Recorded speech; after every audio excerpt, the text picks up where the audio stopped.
টানা ৭ দিন মৃত্যুর সঙ্গে লড়াই করে সবাইকে কাঁদিয়ে না ফেরার দেশে চলে গেছেন ২৪-এর গণঅভ্যুত্থানের সামনের সারির অকুতোভয় যোদ্ধা শরীফ ওসমান হাদী। বৃহস্পতিবার বাংলাদেশ সময় রাত 9:45টার দিকে তিনি শেষ নিঃশ্বাস ত্যাগ করেন। হাদীর মৃত্যুর সংবাদ দেশে পৌঁছানোর সাথে সাথেই রাজধানী ঢাকা এক থমথমে জনপদে পরিণত হয়। শাহবাগে জমায়েত হয় হাজার হাজার ছাত্র জনতা।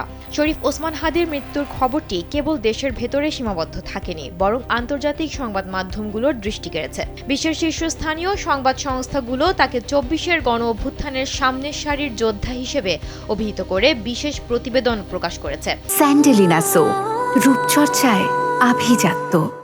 বর্তমানে অস্থিতিশীল পরিস্থিতিতে নীরব থাকেনি ঢাকার মার্কিন দূতাবাসও। ইনকিলাব মঞ্চের মুখপাত্র হাদীর মৃত্যুতে গভীর শোক প্রকাশ করেছে ঢাকার মার্কিন দূতাবাস। শুক্রবার এক বার্তায় শোক প্রকাশ করে সংস্থাটি। বার্তায় বলা হয়, যুক্তরাষ্ট্র দূতাবাস বাংলাদেশের জনগণের সঙ্গে একাত্ম হয়ে তরুণ নেতা শরীফ ওসমান হাদীর মৃত্যুতে গভীর শোক প্রকাশ করছে এবং তার পরিবার, বন্ধু ও সমর্থকদের প্রতি আন্তরিক সমবেদনা জানাচ্ছে।